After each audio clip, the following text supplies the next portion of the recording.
Shocking and bizarre details today in the murder case of John Dahlinger. Dahlinger's body was found in his bedroom on October 16th. He had been shot and beaten. Police eventually arrested Danielle Thomas and Diana Kilic. Thomas faces murder charges and Kilic is charged with conspiracy to rob Dahlinger.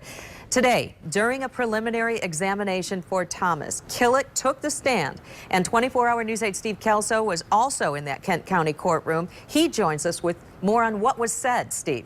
Good afternoon, Sue. You should know something going into this story, and that is that Diana Kilic has taken a plea deal in exchange for her testimony. It is her duty now to help the prosecution convict Thomas and send him to prison for the rest of his life. It could be argued that today she lived up to her end of the bargain. Kilic was the one and only witness called today by prosecutor Chris Becker. She said she'd known John Dahlinger for months before the murder.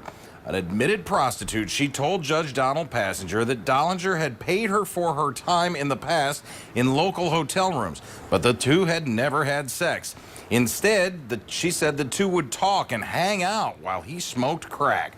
The day of the murder, Dahlinger had contacted her to come to his house. She says Dahlinger was smoking crack and that the two actually left the house to go score more. She also says that she obtained heroin that day for Dahlinger and that he was very high. All the while, she says, she was texting Danielle Thomas in a plot to rob Dahlinger. At one point, Dahlinger was sweating from his cocktail of crack, heroin, and wine, and he removed his shirt. He asked Kilic to rub his back. For him, so I was rubbing his back. Then I seen Danielle in the doorway. He had a gun pointed at us. He started walking towards us. He was, first he said, "Where's the rest of our money?" He started walking towards us. I left the room at that point. I got scared and I left the room. About maybe 2 minutes after that, I heard a gunshot. Kilic says the pair then fled the house to, of all places, the Gun Lake Casino because Thomas wanted to have his face seen. Eventually, they left and headed up to Traverse City for a while.